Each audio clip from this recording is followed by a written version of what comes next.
কমের নবাঙ্গিকে যাত্রা উপলক্ষে আয়োজিত অনুষ্ঠানের সম্মানিত সভাপতি,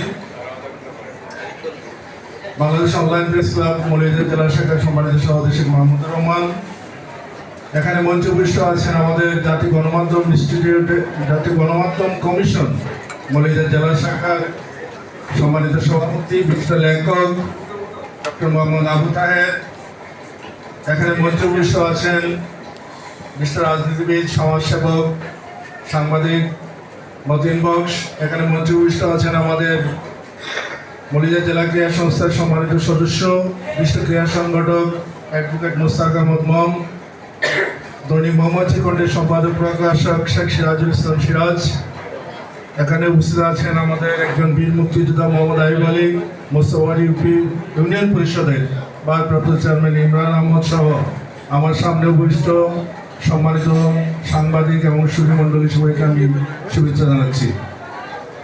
নিউজ পিডি 24live.com আজকে নবাঙ্গিকে যাত্রা শুরু করেছে আমাদের মৌলভীবাজারের কৃতি সন্তান আবুল হাসান অপু, আমাদের কমলগঞ্জের সন্তান। তার সম্পাদনা প্রকাশনায় এই অনলাইন নিউজ পোর্টালটি প্রকাশিত হচ্ছে।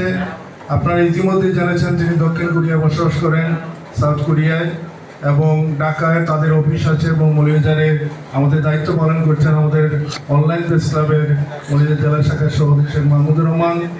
আমরা আশা করি এই অনলাইন নিউজ পোর্টালটি শুধু মৌলভীবাজার নয়, একটি জাতীয় পর্যায়ে নিউজ পোর্টাল হিসাবে তার অবস্থান তৈরি করতে পারবে বলে মনে করি।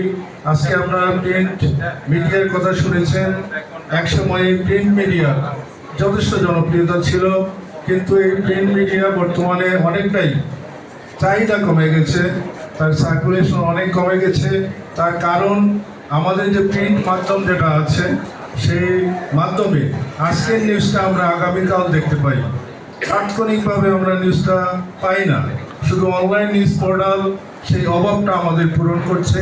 সেই কারণেই দিন দিন এই অনলাইন নিউজ, কিন্তু তাৎক্ষণিকভাবে নিউজ পরিবেশনের প্রতিযোগিতা থাকার কারণে এই অনলাইন নিউজ পোর্টালগুলি অনেক সময় আমরা দেখি সত্য এবং বস্তুনিষ্ঠ সংবাদ পরিবেশন, যেটা আমাদের সাংবাদিকের দায়িত্ব, সেই দায়িত্ব আমরা অনেক সময় পালন করতে ব্যর্থ হই, এবং এই সত্য বস্তুনিষ্ঠ সংবাদ পরিবেশন না করার কারণে সমাজে বিশৃঙ্খলা সৃষ্টি হয়।